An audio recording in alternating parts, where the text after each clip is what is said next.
하나님 이 순간 우리들 각자에게 하나님께서 임하셔서 하나님의 그 사랑과 하나님의 은혜를 이 시간 누릴 수 있게 해달라고 우리 잠깐 기도하겠습니다. 사랑의 하나님 감사합니다. 하나님 이렇게 예배드릴 수 있는 것이 하나님의 은혜임을 이 자리에 고백합니다. 하나님 우리를 받아주시고 하나님 온전히 주님 안에서 은혜를 누리고 하나님께 또 위로를 얻고 돌아갈 수 있는 이 시간 되게 하여 주시옵소서. 하나님 우리들의 마음을 만져주시고 지금 이 순간 이 예배를 주관하여 주시고 다스려 주시옵소서. 예수님의 이름으로 기도드립니다. 아멘. 우리 같이 찬양하겠습니다. 주께서 다스리네 내 삶을, 주께서 다스리네 내 삶을, 주께서 임하시네 지금도, 주께서 임하시네 내 삶에. 우리 한 번 더 고백하겠습니다. 주께서 다스리네 내 삶을, 주께서 다스리네 내 삶을, 주께서 임하시네 지금도, 주께서 임하시네 내 삶에. 주님만 의지해요, 주님만 의지해요, 주님만 의지해요. 예 주님만 의지해요, 주님만 의지해요, 주님만 의지해요. 예 주님. 주께서 다스리네 내 삶을, 주께서 다스리네 내 삶을, 주께서 임하시네 지금도, 주께서 임하시네 내 삶에. 주님만 의지해요, 주님만 의지해요, 주님만 의지해요, 주님만 의지해요. 예 주님. 주님만 의지해요, 주님만 의지해요, 주님만 의지해요. 예 주님. 우리 2절 고백할까요? 주께서 다스리네 이 땅을,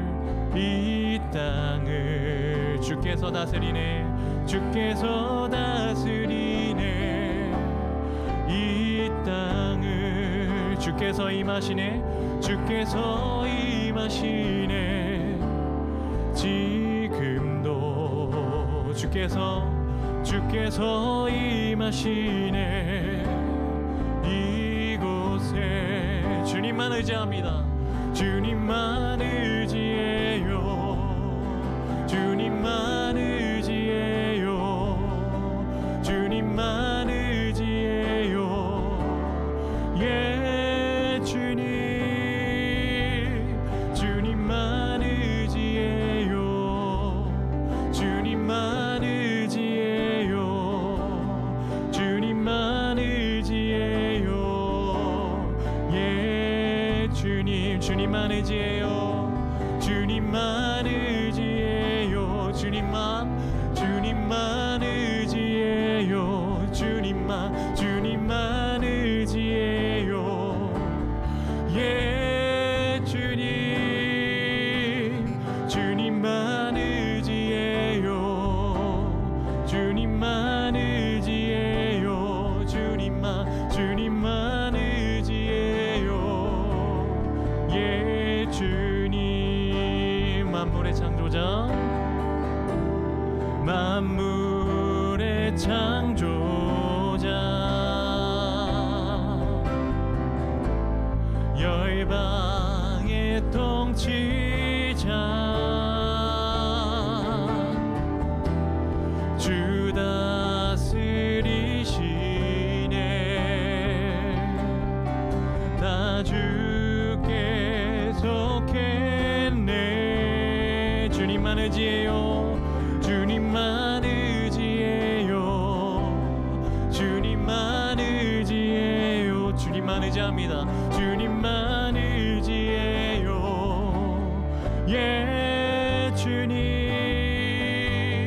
주님만 의지해요 주님만 의지해요 주님만 의지해요 예 주님 우리 목소리로 고백할까요 주님만 주님만 의지해요 주님만 의지해요 주님만 의지해요 예 주님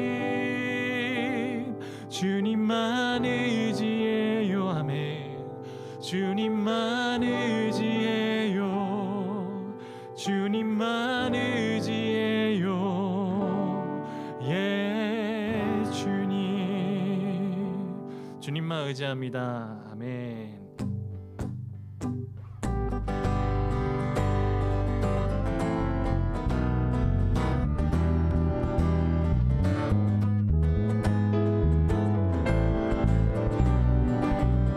우리 같이 주님께 의지하며 감사함으로 응답하길 원합니다 감사드리세 감사드리세 우리 주께 크신 사랑 베푸셨네 찬양드리세 어린 양께 영원히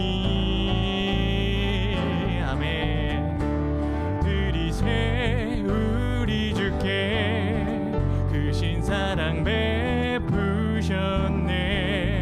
찬양드리세 어린 양께 영원히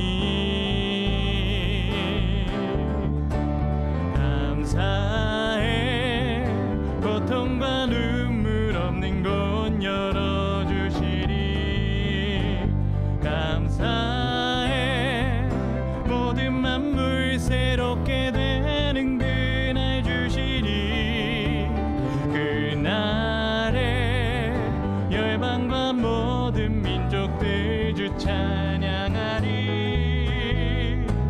새하늘과 새 땅에 그날 기뻐 노래하리 아멘 감사드리세 우리 주께 크신 사랑 베푸셨네 찬양드리세 어린 양께 영원히 우리 한 번 더 고백할까요?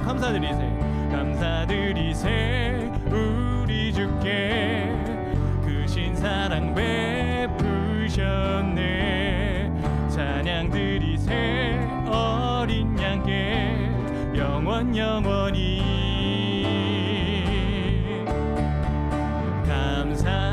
감사해 고통과 눈물 없는 곳 열어주시리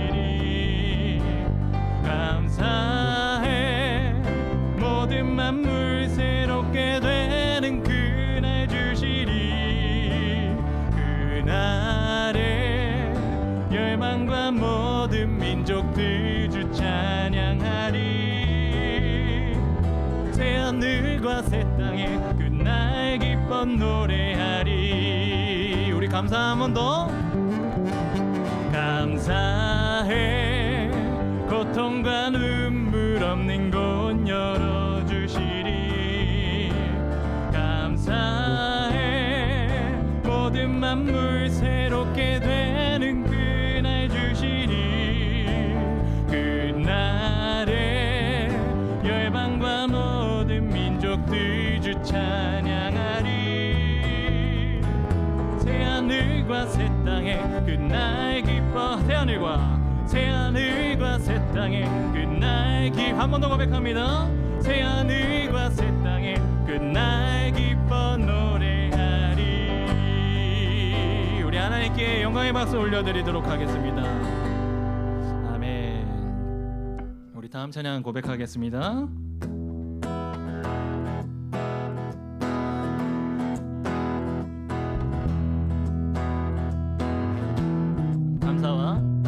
감사와 찬양 드리며 주 앞에 나아가세. 크고 광대하신 주 이름 그의 성소에서 주를 찬양해. 나팔 소리로 찬양하며 비파와 수금으로 호흡이 있는 모든 자마다 온 마음 다해 주를 높이세. 주의 선하심 인자하심이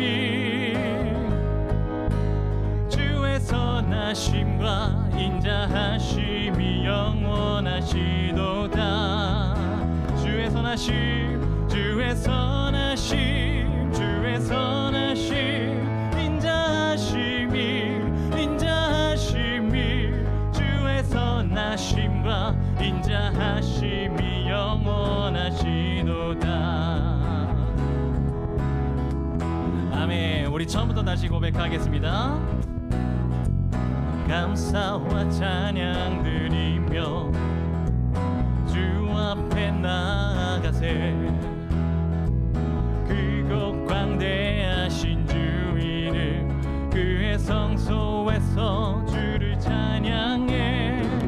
나팔 소리로 찬양하며 비파와 수금으로 호흡이 있는 모든 자마다 온 마음 다해 주를 높이세. 주의 선하심 인자하심이 주의 선하심과 인자하심이 영원하시도다. 주의 선하심 주의 선하심 주의 선하심 인자하심이 주의 선하심과 인자하심이 영원하시도다. 주의 선하심 주의 선하심과 인자하심이 영원하시도다.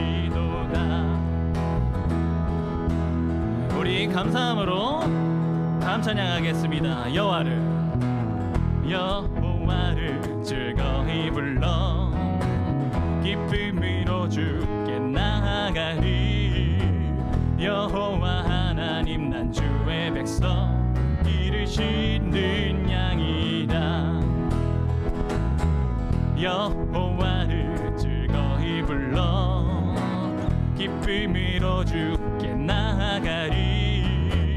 여호와 하나님 난 주의 백성 기르시는 양이라. 감사함으로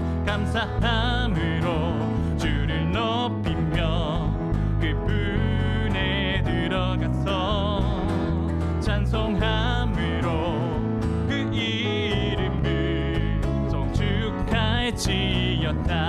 감사함으로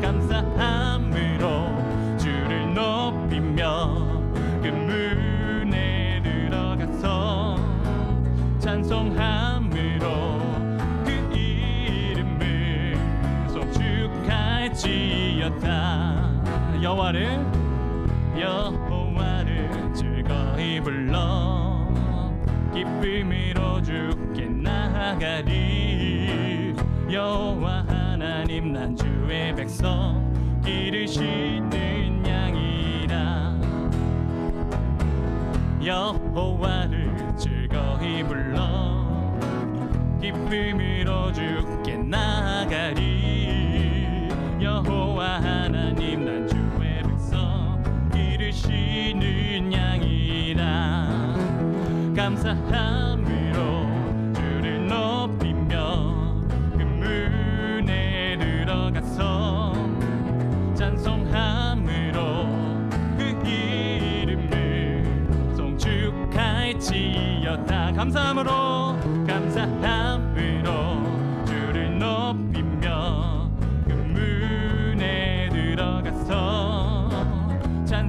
찬송함으로 그 이름을 송축할지어다. 한 번 더. 감사함으로 주를 높이며 그 문에 들어가서 찬송함으로 그 이름을 송축할지어다. 마지막으로 감사함으로 주를 높이며 그 문에 들어가서 찬송함으로 그 이름을 송축할지어다. 송축할지어다. 한 번 더. 송축할지어다. 네, 하나님 이름을 송축합니다. 주님을 사랑하는 기쁨을 그 즐거움을 빼앗기지 않게 하소서. 주님을 사랑하는 기쁨을 그 즐거움을 빼앗기지 않게 하소서. 주님을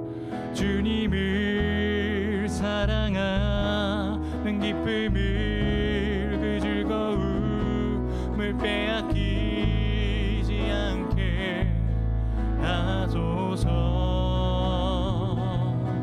주님을 사랑하는 기쁨을 그 즐거움을 빼앗기지 않게 하소서. 예수 예수 예수 예수 예수 주님을 사랑합니다. 주님 예수 예수 예수 예수 주님을 사랑합니다. 주님을 사랑하는 기쁨을 그 즐거움을 빼앗기지 않게 하소서. 주님을 사랑하는 기쁨을 그 즐거움을 빼앗기지 않게 하소서. 예수 예수 예수 예수 예수 예수 주님을 사랑합니다. 예수 예수 예수 예수 예수 주님을 사랑합니다. 예수 예수 예수 예수 예수 예수 주님을 사랑합니다. 예수 예수 예수 예수 주님을 사랑합니다. 우리 능력 있으신 주님을 고백합니다. 오직 예수 이름에 능력이 있네. 예수 이름에 치유 있네. 예수 이름에 권세 있네. 아멘. 오직 예수 이름에 회복이 있네. 예수 이름에 자유 있네. 예수 이름에 구원 있네. 오직 예수 이름에 오직 예수 이름에 능력이 있네. 예수 이름에 치유 있네. 예수 이름에 권세 있네. 오직 예수 이름에 회복이 있네. 예수 이름에 자유 있네. 예수 이름에 구원 있네. 예수 예수 예수 예수 예수 주님을 사랑합니다. 한 번 더 예수 예수 예수 예수 예수 주님을 사랑합니다. 주님 보고 싶고 주님 보고 싶고 더 알고 싶고 함께하고 싶고 또 보고 싶고 만지고 싶어.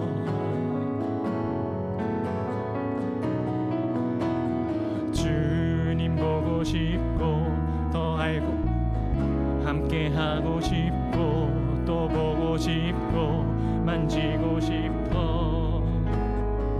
우리 한 번 더 고백할까요? 주님 보고 싶고 주님 보고 싶고 더 알고 싶고 함께하고 싶고 또 보고 싶고 만지고 싶어. 주님 보고 싶고 주님 보고 싶고 더 알고 싶고 함께하고 싶고 또 보고 싶고 만지고 싶어. 한 번 더 주님 보고 싶고 주님 보고 싶고 더 알고 싶고 함께하고 싶고 또 보고 싶고 만지고 싶어. 우리 주님 어서 오시옵소서. 호산나 호산나 호산나 호산나 어서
고백할까요? 주님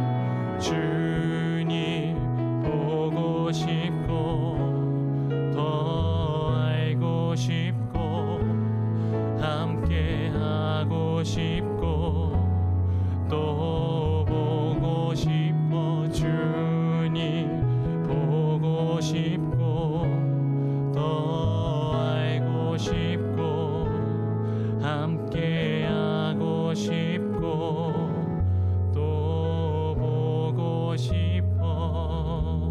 반주 계속 부탁드리겠습니다. 하나님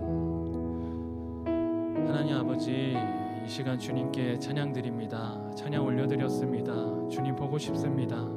주님을 더 알고 싶고 주님과 더 가까이 하고 싶고 주님을 만지고 싶습니다. 아버지 하나님, 주님을 사랑하는 그 기쁨을, 하나님이 우리에게 그 주신 그 은혜의 그 즐거움을 놓치지 않게 하여 주시옵소서.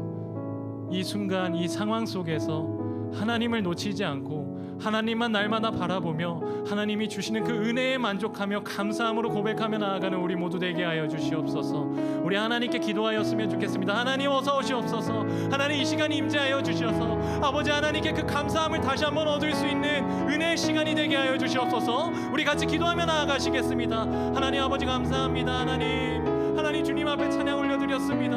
하나님께 영광 올려드렸습니다. 하나님 우리들의 마음을 만져주시고 아버지 하나님 이 시간 임재하여 주셔서 아버지 하나님 우리 각자에게 하나님의 은혜와 위로를 체험하게 하여 주시옵소서. 하나님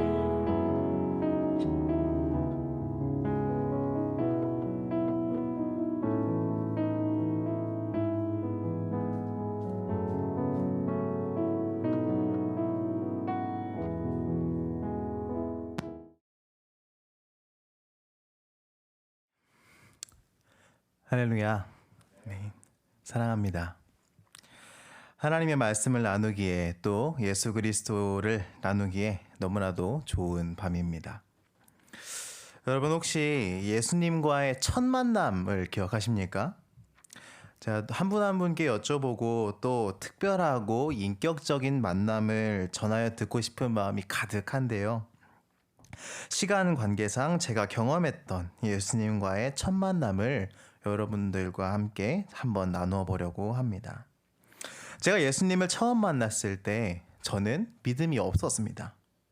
고등학생 때 저는 교회에 가면 친했던 친구들도 있고 또 먹을 것도 많다는 이유로 일요일마다 교회를 가곤 했었습니다.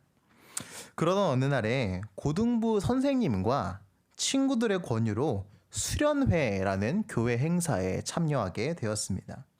그때 저는 그 수련회가 그때 당시에 초등학교, 중학교, 고등학교에서 하는 1박 2일 정도의 캠핑과 비슷한 것이라고 생각했었습니다. 그렇기 때문에 굉장히 신나는 마음과 부푼 꿈을 안고 수련회에 참석하게 됩니다. 수련회장에 도착하니까 조를 편성하고 레크리에이션과 게임을 조금 했습니다. 재밌었습니다. 그리고서는 저녁을 먹었습니다. 맛있었습니다.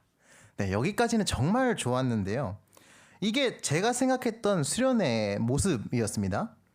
그런데 저녁을 먹고 나니까 조금 분위기가 좀 달라졌습니다. 자리에 사람들이 앉더니 불을 끄고 또 분위기를 잡기 시작합니다. 캠프파이어를 하나 했는데 예배를 드린다고 하더라고요. 저는 엉겁결에 찬양하고 말씀을 듣고 또 기도회의 시간을 보냈습니다. 저는 그때서야 벽에 걸려있는 수련회 시간표를 보았고 교회의 수련회는 예배로 가득한 은혜의 시간인 것을 알았습니다. 그때 저는 굉장히 참석한 것을 후회했습니다. 그런데요, 여러분들도 알다시피 수련회 장소는요, 고등학생이 집으로 돌아가기에는 너무나도 먼 곳에 있었습니다. 그렇게 저는 무기력하게 두 번째 날의 아침을 맞이하게 됩니다. 두 번째 날에는요, 세족식이 예정되어 있었습니다. 예수님께서는 이 세족식을 통하여서 저를 부르시고 또 만나 주셨습니다. 은혜로운 피아노 소리와 함께 세족식이 진행되었습니다. 고등부의 한 선생님께서 제 발을 씻어 주시는데요. 벼란간에 제가 왈칵 울음이 터졌습니다. 선생님께서는요, 굉장히 놀라셨고 저를 보면서 괜찮아 이렇게 말씀하셨던 기억이 있습니다. 제가 울었던 이유는 선생님 때문이 아닌데 말입니다. 사실 저도 그때는요, 제가 무엇 때문에 울고 있는지는 몰랐습니다. 그렇기 때문에 당황했었지만 모르긴 몰라도 이 일이 예수 그리스도께서 깊이 상관하고 계시다는 것을 어렴풋이 알았던 것 같습니다. 그래서 수련회에서 선포되어지는 말씀들에 귀를 기울여 보기도 하고 또 기도도 해보고 했었습니다.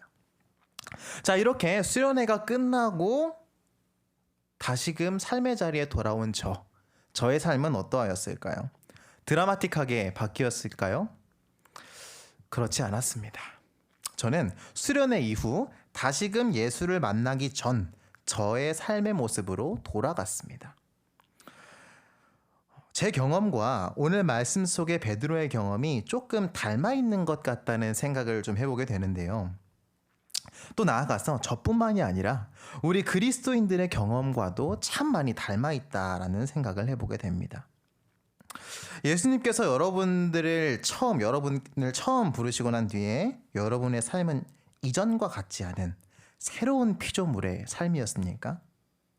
이사야 선지자의 고백처럼 이전 일들을 기억하지 않고 옛 일들을 생각하지 않으며 오직 하나님께서 행하실 새 일만을 기다리는 그런 놀라운 삶이었습니까?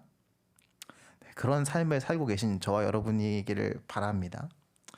그런데 여러분, 바울 선지자도요, 옛 사람과 또 구원을 받은 새 사람 자신이 끊임없이 싸운다고 고백합니다.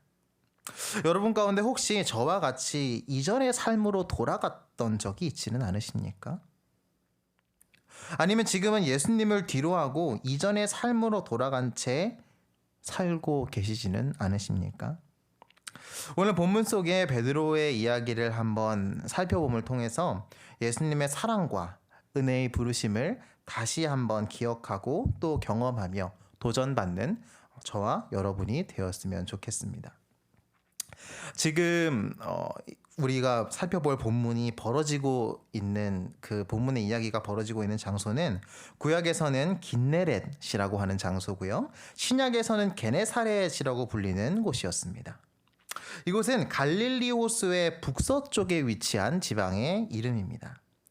갈릴리 호수는 대략 12km의 폭과 21km의 길이를 가지고 있었고 평균 수심이 21m, 가장 깊은 곳은 43m나 되는 커다란 호수였습니다. 이스라엘 사람들은 호수의 크기가 너무나도 크기 때문에 이 호수를 바다라고 부르기도 했습니다. 성경에서 이 갈릴리 호수는 지역에 따라서 다양한 이름으로 불리는데요. 갈릴리 바다, 게네사렛 바다, 디베랴 바다, 이런 이름들을 볼 때마다 보통 갈릴리 호수를 의미한다라고 생각해 주시면 되겠습니다. 오늘 말씀 속 예수님께서는요, 이곳에서 많은 무리들에게 복음을 전파하십니다. 그런데 이 호수에는 배 두 척과 그물을 싣는 어부들이 있었습니다. 그리고 이 어부들 중에 오늘 본문 속 등장인물인 시몬, 베드로가 있었습니다. 이 시간에 저는 여러분과 잠깐 베드로에 대한 오해들을 좀 짚고 넘어갔으면 좋겠습니다. 우리는 보통 베드로에 대해서 어떻게 생각하십니까? 못 배운 사람 또는 무식한 사람, 가난한 어부라는 이미지가 있지 않으십니까? 과연 베드로가 그런 사람이었나에 대해서 한번 살펴보는 시간을 가졌으면 좋겠습니다. 베드로에 대한 이 오해는 베드로가 선한 것이 날일 없는 갈릴리에서 태어난 사람이며 또 어부라는 힘든 직업에서 나오는 편견으로부터 시작됩니다. 우리뿐만 아니라 이 당시 사람들도 같은 편견을 가지고 있었던 것 같습니다. 사도행전에서는 베드로가 설교하자 많은 사람들과 종교 지도자들이 놀랍니다. 왜냐하면 베드로가 학문이 없는 범인, 그러니까 일반 사람인 줄 알았기 때문입니다. 과연 베드로는 가난하고 무식한 어부였을까요? 정답은 그렇지 않다입니다. 갈릴리의 어부였던 안드레, 그리고 베드로, 빌립 등은 구약에 등장하는 히브리식의 이름이 아닙니다. 히브리식 이름 치고는 뭔가 조금 더 세련돼 보이지 않으십니까? 이름들이? 이들의 이름은 헬라식의 이름이었습니다. 또 요한복음 12장에서는요, 이 어부들이 예수님을 뵙고자 하는 헬라인들과 대화를 나누는 모습들도 보여집니다.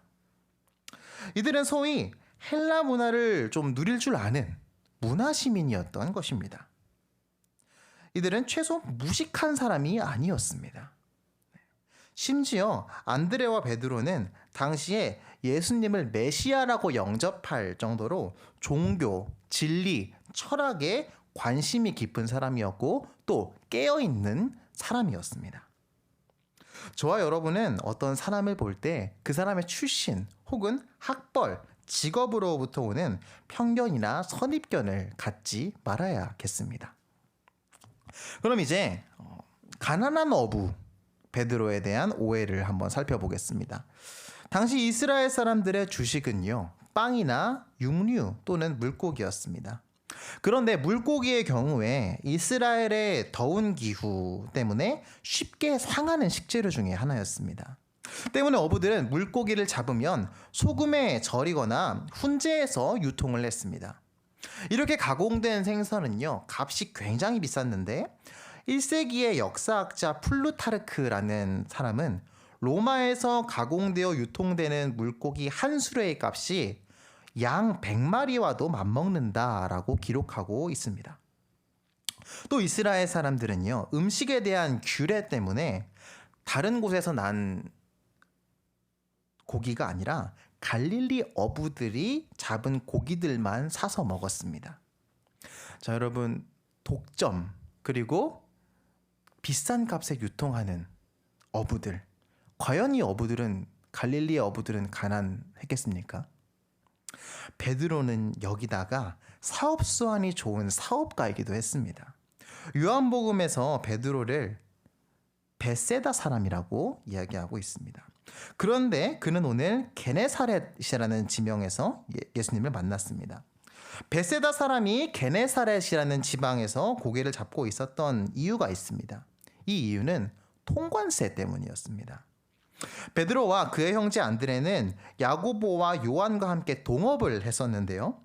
그 당시 베세다와 게네사렛에는 통치자가 달랐습니다. 행정구역이 달랐습니다.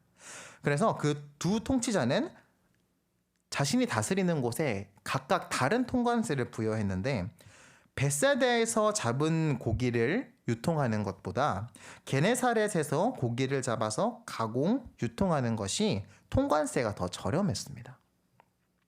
베드로는 그래서 야고보와 요한과 함께 게네사렛에서 일을 하고 있었던 것입니다. 베드로는 셈이 굉장히 밝은 사람이었던 것이죠. 그의 재산을 한번 살펴보겠습니다. 그는 장모를 모실 집이 있었습니다. 그리고 자신의 배를 가진 선주였습니다. 그리고 부하 직원도 부리고 있는 사장이었습니다. 자, 베드로는 어떤 사람입니까? 무식하고 가난한 어부, 잃을 것이 없는 어부입니까? 아닙니다. 그는 잃을 것이 없는 무식하고 가난한 어부가 아니라 일구어 놓은 것이 많은 사람이었습니다. 두 번째로 살펴볼 부분은요, 이 본문에 대한 오해입니다. 많은 사람들이 이 사건을 베드로가 예수님을 처음 만났던 사건이라 생각합니다. 그 이유는 마가복음 1장, 마태복음 4장에서도 예수님께서는 어업을 하던 고기 잡던 베드로를 만나기 때문입니다. 그런데요, 이때의 베드로는 그물을 던지고 있었습니다. 그런데 오늘 본문 속의 베드로는 어떻습니까? 그는 그물을 씻고 있습니다. 그물을 던진다는 것은 고기를 잡는 것을 의미하고 그물을 씻는다는 것은 고기잡이를 끝낸 상태를 나타내지 않습니까? 무언가 앞뒤가 맞지 않는 것 같습니다. 지금 베드로는 예수님을 두 번째로 뵙고 있는 것입니다. 아까 전에 제 이야기를 잠깐 들려드렸을 때 저와 베드로가 닮았다, 그리고 베드로와 그리스도인들, 우리의 삶이 닮았다라고 한 점을 기억하십니까?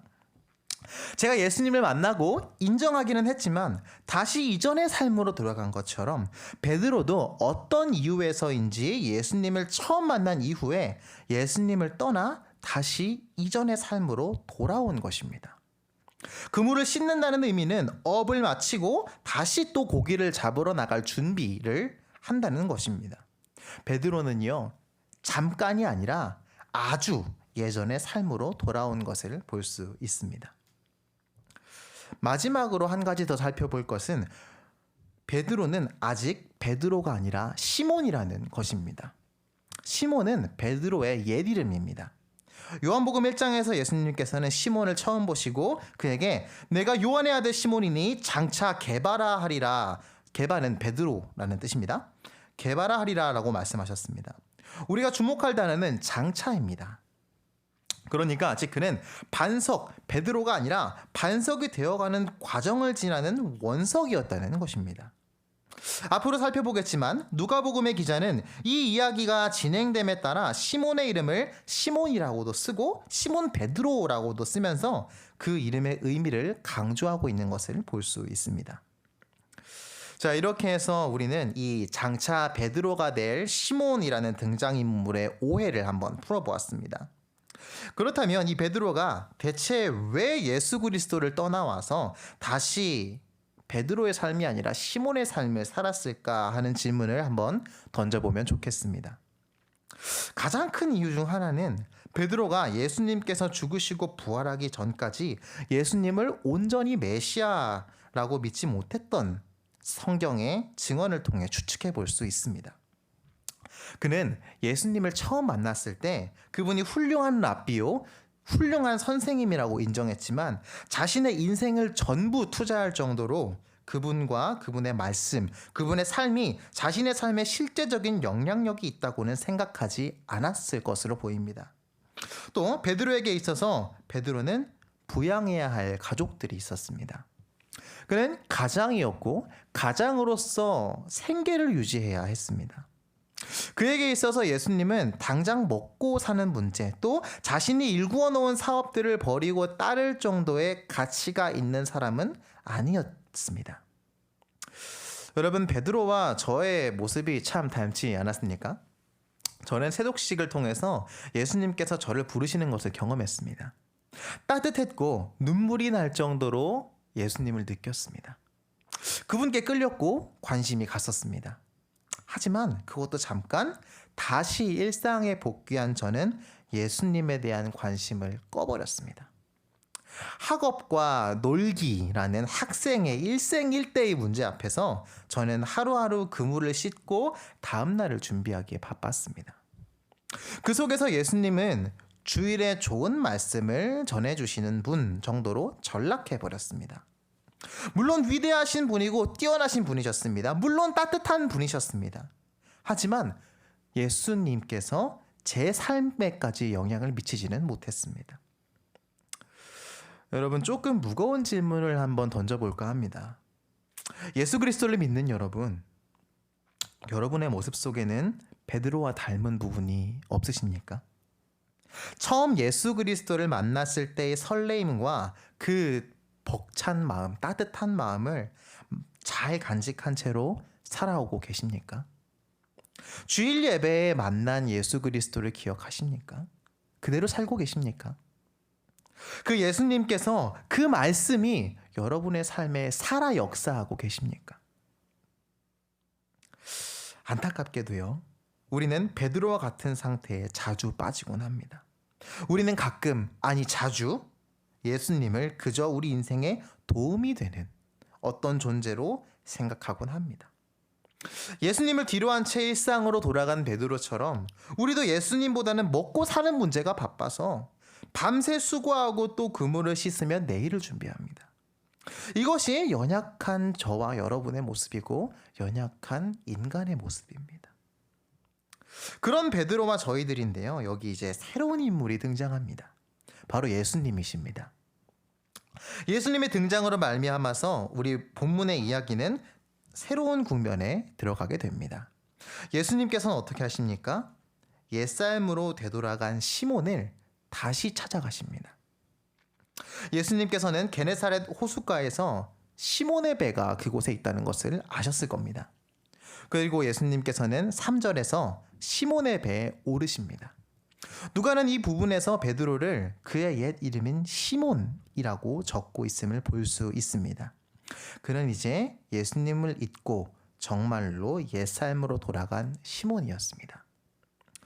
만약 이 부분이 시몬과 예수님의 첫 만남이라고 한번 생각해 보면 예수님의 행동은 굉장히 무례하고 또 당황스러운 행동이 아닐 수가 없습니다.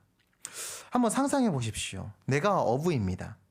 근데 생전 처음 보는 사람이 수많은 사람들을 가득 이끌고 와서는 갑자기 내 배에 탑니다. 이제 배를 정박해 놓고 퇴근 준비를 하고 있는 타이밍이었습니다. 여러분, 가장 나쁜 사람이 누구인지 아십니까? 퇴근할 때 일거리를 쥐어주는 사람입니다. 그런데 그 사람이 퇴근 준비하는 나에게 이미 오셔서 그 배에 탑니다. 그리고 이렇게 부탁합니다. 배를 좀 띄워주세요. 네, 여러분, 이렇게 무례한 사람이 어디 있겠습니까? 그런데요, 우리가 아는 예수님께서 이렇게 무례하신 분이십니까? 아닙니다. 우리 예수님께서는 굉장히 인격적인 분이십니다.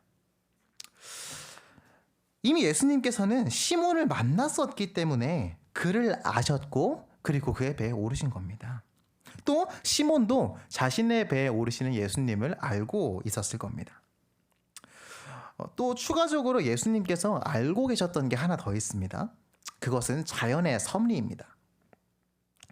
뜨거운 이스라엘의 햇볕을 받으면 물이 있는 호수는 온도가 비교적 낮습니다. 그런데 물이 없는 땅은 비교적 온도가 높아집니다. 그래서 물이 있는 호수와 물이 없는 땅은 온도차가 조금 심하게 발생하는데 이 온도차로 말미암아서 바람이 붑니다. 이것을 해풍이라고 하는데 바람은 호수에서 땅으로 불면서 소리를 전달합니다. 그리고 이 동시에 공기의 밀도와 소리의 굴절이 발생한다고 합니다. 예수님께서는요, 이 어려운 개념을 이용하셔서 설교를 합니다. 실생활에서 제가 이 원리가 어떻게 적용되는지를 한번 골똘히 생각해 봤는데 낮보다 밤에 더 소리가 잘 들리는 것이 바로 이 원리였습니다. 낮에는 온도가 높기 때문에 소리와 공기의 밀도와 소리의 굴절이 위로 올라갔는데 비해서 밤에는 온도가 낮기 때문에 소리가 밑으로 간다고 합니다. 제가 이 사실을 알아내는데 이해하는데 몇 시간이 걸렸습니다. 컴퓨터를 띄워놓고 과학 노트북을 띄워놓고 그리고 그걸 한참 동안 바라보면서 적어가면서 이게 이렇구나 하고 있었는데 예수님께서는요 2000년 전에 사람이셨습니다. 그런데 과학자도 아닌 예수님께서 2000년 전에 이 원리를 이용하셔서 설교를 하신 것입니다. 어떻게 이것이 가능하셨겠습니까? 예수님께서는 말씀으로 천지를 창조하신 하나님이시기 때문입니다. 하나님이신 예수님께서는 모든 자연의 원리와 섭리들을 알고 계셨고 창조하셨습니다. 자, 이제 저는 이 배라는 장소에 한번 초점을 맞춰보려고 합니다. 여러분, 이 배라는 공간은 어떤 의미가 있습니까? 이 배는 시몬의 것입니다. 즉, 지금 사건이 벌어지고 있는 이 장소 배는 시몬이 주인인 공간입니다. 그런데 그 공간에 예수님께서 들어오십니다. 그리고 예수님께서는 시몬의 배에 앉으십니다. 이 앉는다라는 의미가 단순히 배의 자리를 잡고 앉는다라는 의미 이상의 의미를 가지고 있다고 생각이 되는데요. 예수님께서 앉으실 때 이 앉는다는 단어에는 어떤 공간의 주인이 된다 혹은 통치한다라는 뜻을 함께 포함합니다. 우리가 보통 어떤 자리에 앉는다라고 할 때 이 앉는다는 의미를 생각해 보면 그 자리에 주인이 된다. 그 자리에서 내가 자유롭게 행동할 수 있다. 라는 뜻을 포함한다는 것을 알 수 있습니다. 또 우리는 내 소유가 아닌 곳에서는 마음대로 앉을 수가 없습니다. 하지만 예수님께서는 시몬이 주인인 그의 배에 오르셨고 또 그 배에 앉으셨습니다. 예수님께서는 시몬의 삶의 자리 가운데 오셔서 그를 부르십니다. 이로 말미암아서 이제 이 이야기에는 긴장감이 감돌기 시작합니다. 내가 예수님을 떠나서 내 삶으로 돌아왔는데 그 예수님께서 다시 나를 찾아와서 나의 인생, 나의 삶의 터전, 내가 주인인 배에 오르셔서 나의 영역에 앉으신 겁니다. 이 사실만으로도 시몬은 매우 불편했을 겁니다. 이 상황을 한번 상상해 보십시오. 여러분, 이것이 바로 우리의 신앙생활이 불편한 이유이며 우리가 예수 그리스도를 온전히 믿기 힘든 이유입니다. 예수님께서는 저와 여러분을 찾아오십니다. 그리고 우리의 인생, 우리가 주인이라고 생각했던 우리의 배에 오르십니다. 또 그곳에 앉으십니다. 이 사실만으로도 우리는 충분히 불편함을 느끼게 되는 겁니다. 여기에 더해져서 우리가 불편함을 더욱 크게 느끼는 상황이 무엇인 줄 아십니까? 오늘의 본문처럼 우리가 예수님을 잊고 살아갈 때, 예수님을 떠났을 때에도 예수님께서 우리를 찾아오신다는 겁니다. 이 불편한 상황, 긴장감이 넘치는 상황에서 예수님께서는 말씀을 전하시고 시몬은 그 옆에 엉거주춤하게 서 있거나 또 앉아서 예수님의 말씀을 들었을 겁니다. 가장 가까이에서 들었겠지요. 예수님께서 전파하신 말씀은 어떤 말씀이셨겠습니까? 저는 잘 모르겠지만 아마도 좋은 말씀이었을 겁니다. 생명의 말씀이었을 겁니다. 은혜의 말씀이었을 겁니다. 그런데 시몬은 속으로 어떤 생각을 했겠습니까? 불편함과 피곤함이 뒤섞인 채로 설교가 빨리 끝났으면 좋겠다. 설교가 끝나면 예수님이랑 어떻게 하지? 빨리 끝나고 집에 가서 쉬고 싶다. 이런 생각을 하지 않았겠습니까? 여러분, 예수님께서 우리 가운데 다시 찾아오셨을 때 그것을 불편함이나 부담이 아니라 은혜로 여기는 그 말씀을 그대로 생명의 말씀으로 취하는 저와 여러분이 되시기를 소망합니다. 자, 여러분, 드디어 설교가 끝났습니다. 예수님의 설교가 끝났습니다. 시몬은 어떻게 해야 됩니까? 빨리 집에 가서 쉬어야 합니다.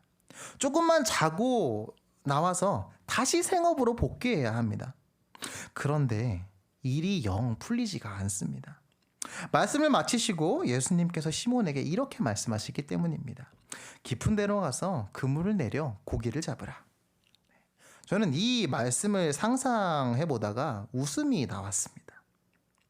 한번 같이 상상해 봤으면 좋겠습니다. 시몬은 좋든지 싫든지 예수님을 내 배에 태우고서 불가항력적으로 말씀을 들어야 했습니다. 자, 여러분도 아실 겁니다. 불가항력적으로 끌려 나와서 말씀을 들을 때 그 말씀이 귀에 들어오셨습니까? 혹시 지금 그렇게 예배를 드리고 계신 분은 없을 거라고 생각을 합니다. 그런데 하물며 끌려 나온 그 자리가 본당 맨 앞줄 담임 목사님과 눈을 마주치는 자리라면 어떻겠습니까? 끔찍합니다. 네. 졸리고 힘들고 퇴근해야 되는데 붙잡혀서 자리에 앉았습니다. 눈앞엔 담임 목사님께서 설교를 하고 계십니다. 눈이 마주쳤습니다. 네. 이 상황, 웃음이 나오시지 않습니까? 자, 그리고 이제 목사님께서 축도를 하고 이제 드디어 집에 간다. 드디어 나는 집에 가서 잠을 좀 자겠다. 퇴근을 하겠다 싶었는데 목사님께서 나를 부르시는 겁니다.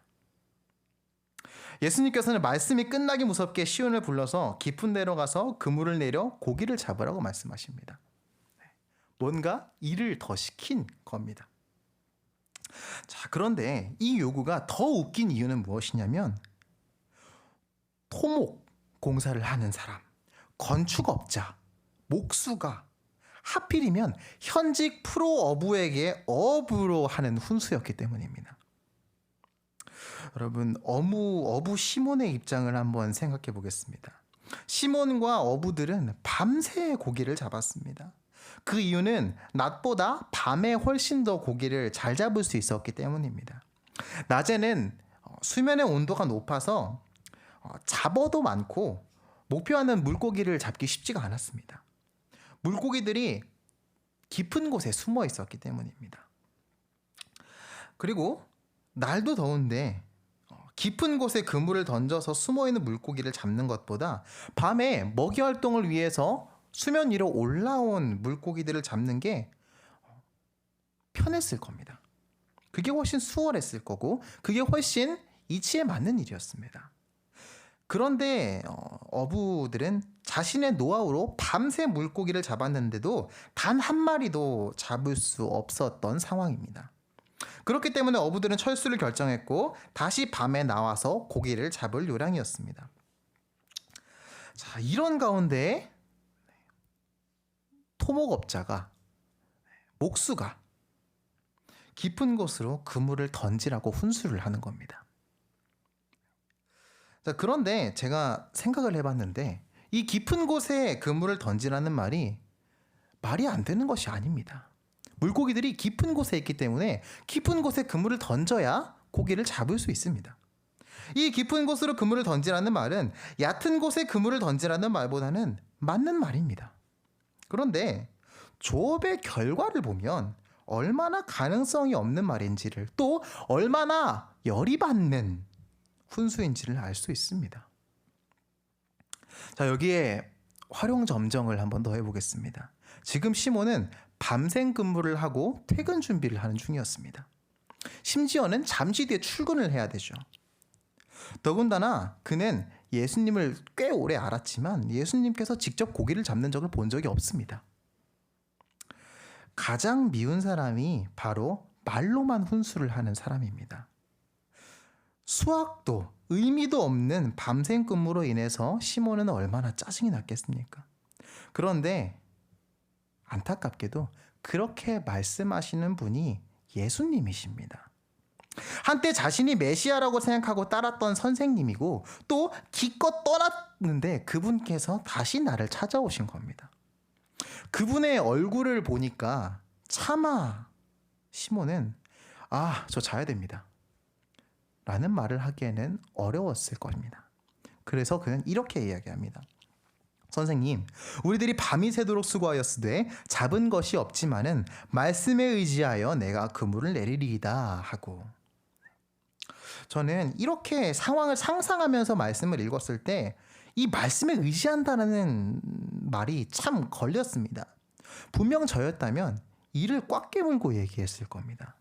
우리가 밤이 새도록 수고하였는데 이렇게 얘기했겠습니다. 그래서 저는 원어를 한번 찾아보게 되는데요. 이 의지하여라는 헬라어 단어는 에피라는 단어로 번역이 됩니다. 이 단어는 어디 위에, 어디에 라는 뜻으로 해석이 됩니다. 그러니까 당신의 말에 혹은 당신이 그렇게 말씀을 하시니 라고 해석을 하는 게 조금 더 자연스럽다는 것입니다. 당신이 그렇게 말씀을 하시니, 예수님 당신께서 그렇게 말씀을 하시니까 내가 그물을 한번 내려보겠습니다 정도, 마지못해 그 말씀에 따르는 모양새가 됩니다. 여기에 의심과 짜증도 조금은 섞였을 겁니다. 자, 그런데 이 행동으로 말미암아서 이 이야기는 해결과 결론을 향하여 달려갑니다. 우리는 모두 이 행동의 결과를 알고 있습니다. 무엇입니까? 그냥 고기가 잡힌 정도가 아니라 그물이 찢어질 정도로 많이 잡힌 겁니다. 자, 이 상황에서 시몬은 어안이 벙벙했을 겁니다. 코웃음을 치면서 한번 해보자 식으로 그물을 내린 그는 텅텅 빈 그물을 예수님 눈앞에 이렇게 들이대면서, 보셨죠? 잘 알지도 못하면서 이제 제 배에서 내리세요. 저 퇴근하겠습니다. 저 내일 어업 준비해야 됩니다. 갈 길 가십시오 라고 이야기하고 싶었을지도 모릅니다. 하지만 코웃음 치면서 행동했던 그 행동의 결과가 그의 인생을 다시 한번 뒤바꾸어 놓습니다. 예수님께서는 우리가 주인이라고 생각하는 인생이라는 배에 오르셔서 앉으십니다. 그리고 그 배에서 우리에게 말씀으로 가르치시고 예수님의 말씀대로 행하여 볼 것을 권하십니다. 그런데 예수님께서는 결코 틀린 말씀을 하시거나 상식 밖의 요구는 하지 않으십니다. 요한복음 21장에서 예수님께서 한 번 더 자신을 떠나간 베드로를 또다시 부르실 때 그때는 날이 새어갈 때였습니다. 그리고 예수님께서는 이번에 베드로에게 어디에 그물을 던지라고 하시냐면 깊은 곳이 아니라 배 오른편에 던지라고 하십니다. 이 부분에서 우리가 알 수 있는 것이 무엇입니까? 예수님께서 우리에게 전혀 근거가 없거나 터무니없는 상식에 어긋나는 말을 하시는 분이 아니라는 것입니다. 예수님께서 요구하시는 행동은 지극히 상식적인 행동이었습니다.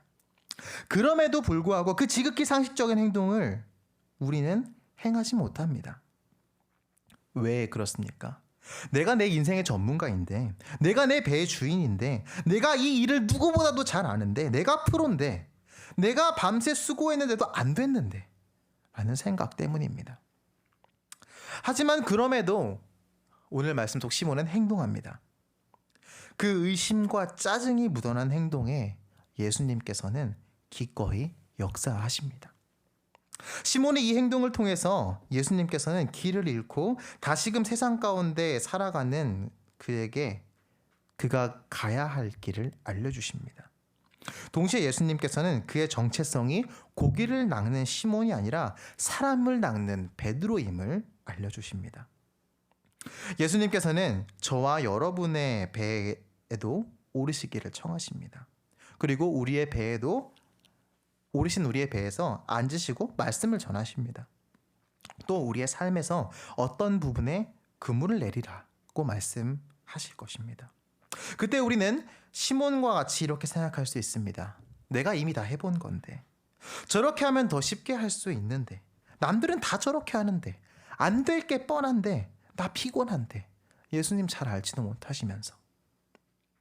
자, 그런데 여러분, 오늘 시몬이 행동한 것처럼 예수님의 말씀대로, 성경의 말씀대로 행동해 보시기를 도전합니다.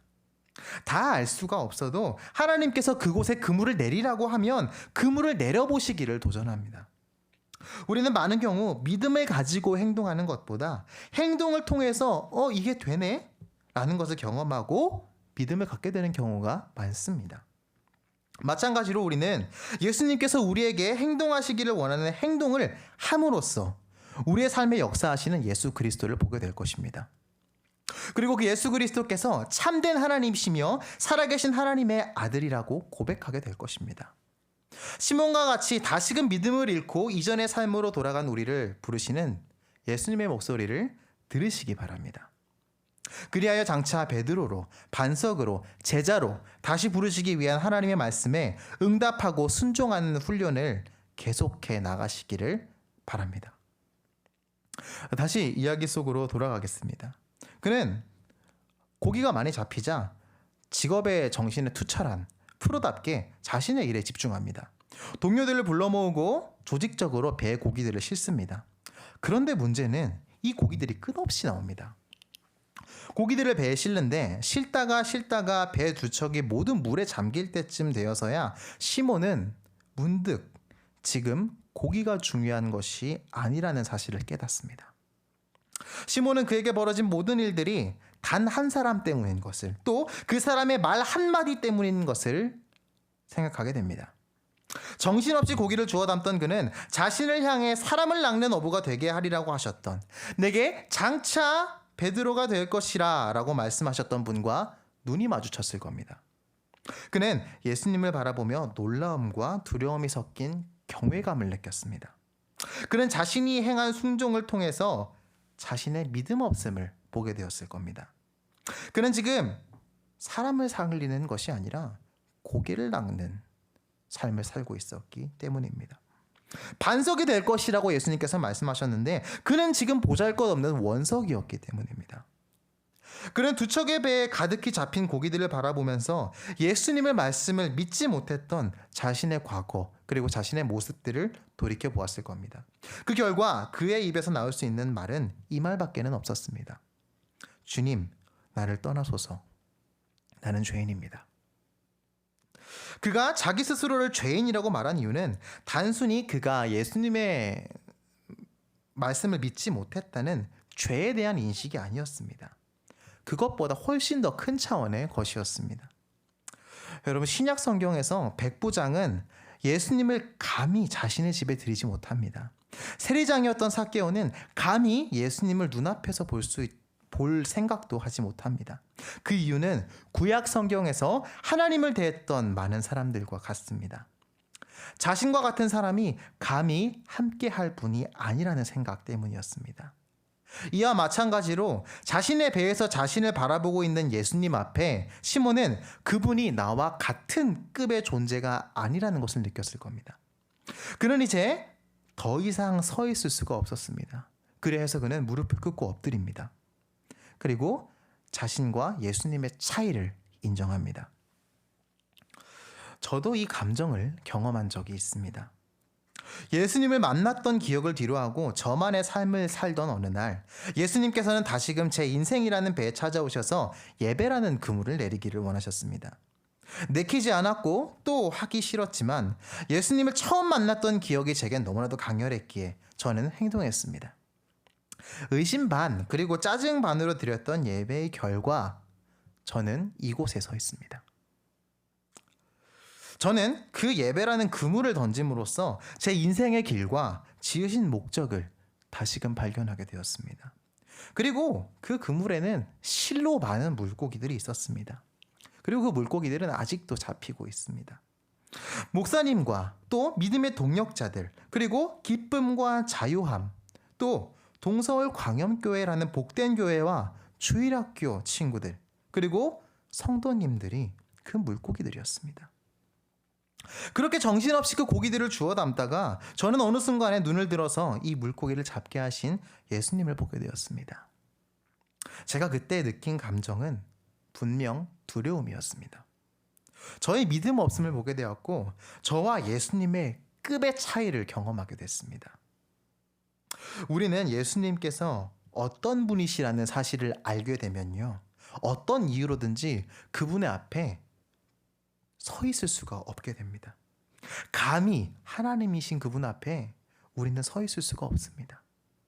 예수님 앞에서 우리는 우리의 믿음 없음을 보게 될 것이고 우리의 과거, 우리의 자금, 우리의 더러움, 우리의 보잘것 없음을 보게 될 겁니다. 그리고 제가 그랬듯 시몬이 그러하였듯 놀라움과 두려움을 느끼며 그분 앞에 엎드려 제발 나를 좀 떠나달라고, 저 같은 죄인과 함께 있어서 예수님 당신의 격을 떨어뜨리지 말아달라고 빌게 될 것입니다. 여러분, 하지만요, 하나님께서 이렇게 말씀하십니다. 무서워하지 말라. 여러분, 우리가 두려워하지 않을 수 있는 이유는, 예수님과 격이 다름에도 불구하고 우리가 하나님과 교제를 할 수 있는 이유는 우리를 부르신 분이 우리가 아닌 예수님이시기 때문입니다. 예수님께서는 지금 시몬을 다시 부르러 오셨습니다. 이것이 예수님께서 시몬을 찾아온 목적이었습니다. 시몬의 죄를 사하시고 과거를 기억하지 않으시며 그를 다시금 일으켜 세우셔서 함께하기 위해서 오셨습니다. 시몬을 장차 베드로라고 부르신다고 말씀하셨던 그 약속을 지키시기 위해 오셨습니다. 예수님께서는요, 이제 다시 시몬에게 비전을 주십니다. 부르심의 목적을 주십니다. 그리고 그 결과 시몬은 배 대신에 그 배에 앉으셨던 예수 그리스도를 선택합니다. 여러분, 제가 여러분께 묻고 싶은 것이 하나 있습니다.